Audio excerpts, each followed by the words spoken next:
Hello दोस्तों, मुझे कई दिनों से एक कमेंट आ रहा है कि मैं एक कंपनी में सेल्स ऑफिसर हूं। कंपनी में जो काम है वो अच्छा चल रहा है, कंपनी अच्छी है और मेरा भी जो सेटअप है यानी टारगेट पूरे होने का वो भी अच्छा चल रहा है। और काफी सालों से मैं हूं यहां पर, करीब 3 सालों से हूं। अच्छी सैलरी है, सब कुछ अच्छा चल रहा है और मेरा टारगेट भी सही तरीके से पूरा हो रहा है। मैं अपनी फैमिली के साथ यानी कि अपनी वाइफ बच्चों के साथ यहां पर रेंट पे रहता हूं, चाहे मकान लेके रहता हूं और सब कुछ अच्छा चल रहा है। बच्चे अच्छा पढ़ रहे हैं, हम लोग भी अच्छे हैं और मेरा टारगेट और सेल्स को लेके सब कुछ बहुत अच्छा है। कंपनी अच्छी है, मैं छोड़ना नहीं चाहता।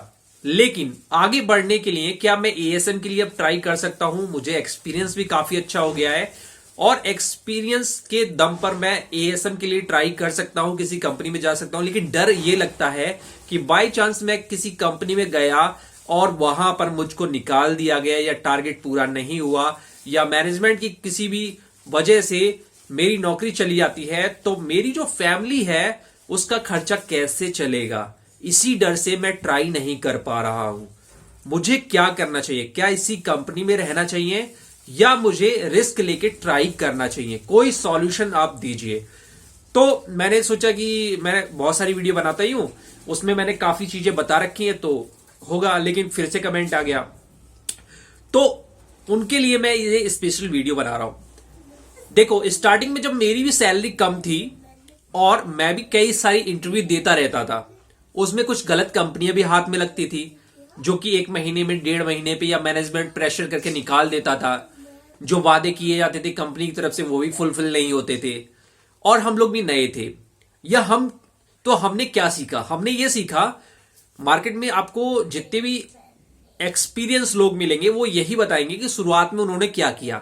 सबसे पहले आपको जो भी आपके घर का खर्चा है, अगर 10,000 रुपए में आपका पूरे घर का खर्चा चलता है, 10,000 रुपए में आपके पूरे घर का खर्चा चलता है और आपका ट्रैवलिंग एक्सपेंस मार्केट जाने का, 1 महीने मार्केट जाने का, होटल में रुकने का जो खर्चा होता है, तो घर का खर्चा और जॉब का खर्चा मिला लीजिए।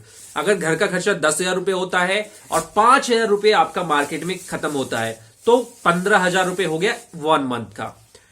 अब आप करीब कम से कम 3 महीने का पैसा अपने बैंक अकाउंट में रख लो। एफडी मत करो, रख लो कम से कम।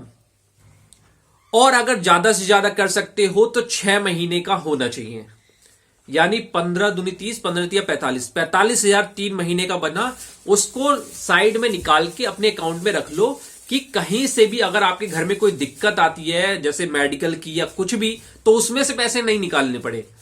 वो पैसे इसलिए है कि अगर आपकी नौकरी नहीं रहती है, पैसे नहीं आते, तो आपके घर का जो 10,000 रुपए का खर्चा है वो चलता रहे और 5,000 आप कहीं पे जॉब करते हैं या इंटरव्यू देने जाते हैं, ट्रैवलिंग एक्सपेंस 1 महीने का रहे।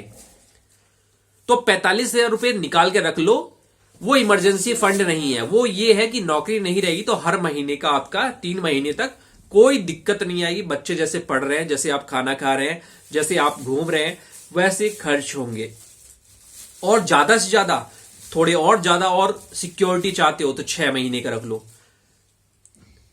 15 दूनी 30, 15 तिया 45, 15 चौक 60, 15 पंजे 75, 15 छिक 90,000 रुपए आप रख लीजिए। उसमें से अपने गांव में घर पे कहीं नहीं भेजना है, उस फंड में से, उसमें से किसी को नहीं देना है। मेडिकल इमरजेंसी के लिए तो आप अलग से जो रखते हैं रखिए, लेकिन वो 90,000 रुपए आपके हर महीने के रहेंगे। 6 महीने का दाना पानी के लिए रहेगा।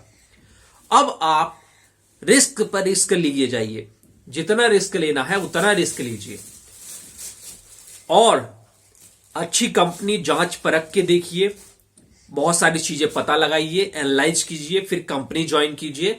अगर कंपनी बाई चांस, देखो 100% चांस नहीं होता, लेकिन 20% चांस होता है कि कंपनी बेकार निकले, प्रेशर वर्क बहुत आ जाए या कंपनी छटनी कर दे तो दिक्कत आ सकती है। लेकिन 80% में कंपनी सैलरी देती है, 3-4 महीने, 6 महीने, 10 महीने आराम से, कोई दिक्कत नहीं होती। तो आप वहां पर ज्वाइन कीजिए। अगर वहां से सैलरी जो आती है उसको भी सेव करते रहिए और कंटिन्यू करते रहिए। जब 6 महीने वहां से भी सेव हो जाए तो आप सिक्योर है। मान लो आपने कोई कंपनी ज्वाइन करी है तो पहले मंथ की सैलरी तो आपको पता ही है लेट ही मिलती है। और एक्सपेंस कम से कम 2.5 महीने हो जाते हैं, 2-2.5 महीने तो एक्सपेंस को हो ही जाता है। सैलरी मिलने में 1.5 महीने हो जाते हैं, 1.5 से 2 महीने हो जाते हैं। तो कहीं पर आपने ज्वाइन किया तो 1.5 महीने बाद आपको सैलरी मिलेगी और एक्सपेंस मिलेगा 2-2.5 महीने बाद।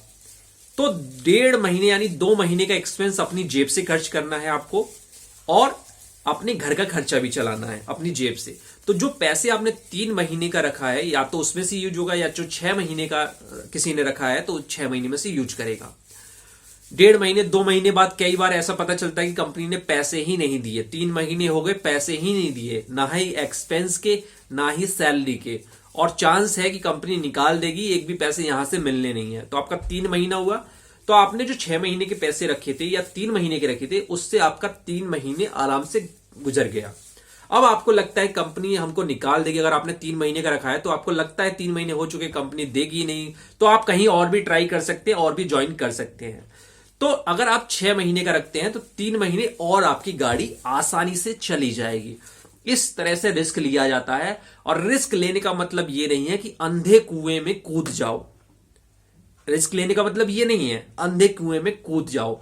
न्यू लॉन्च कंपनी हो, चलती हुई कंपनी हो, पुरानी कंपनी हो, छोटी कंपनी हो, बड़ी कंपनी हो, डिस्ट्रिक्ट लेवल की कंपनी हो, ये मैटर नहीं करता। मैटर ये करता है कि आपका दिमाग किस तरह से उनको जांचता परखता है। जब आप इंटरव्यू देने जाते हैं, जब उसकी हिस्ट्री पता लगाते हैं, मैनेजमेंट से मिलते हैं, तो आपको क्या आकलन मिलता है, क्या आप भांपते हैं उनके बारे में, क्या ये सही लोग हैं या नहीं है।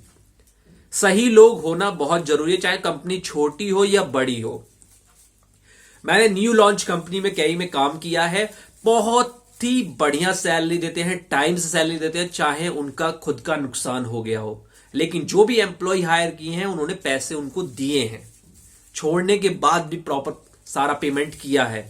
भले उसने छोड़ दिया, उसके 20 दिन बाद 30 दिन बाद उन्होंने फुल एंड फाइनल किया।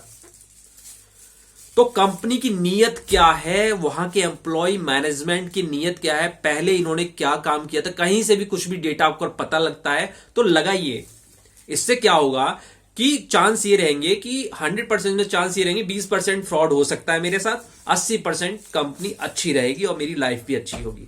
तो 80% का जो आपने रिस्क लिया है, 20% का जो फ्रॉड का रिस्क लिया है, उससे क्या है, आपकी पोस्ट भी बढ़ रही है, तो पोस्ट बढ़ेगी तो सैलरी बढ़ेगी, एक्सपेंस में भी आपको ज्यादा मिलेगा, बहुत सारी आपकी जिंदगी और अच्छी हो जाएगी, और बैकअप जो आपने पैसे रखे हैं उससे आपका फैमिली अच्छी चल रही है।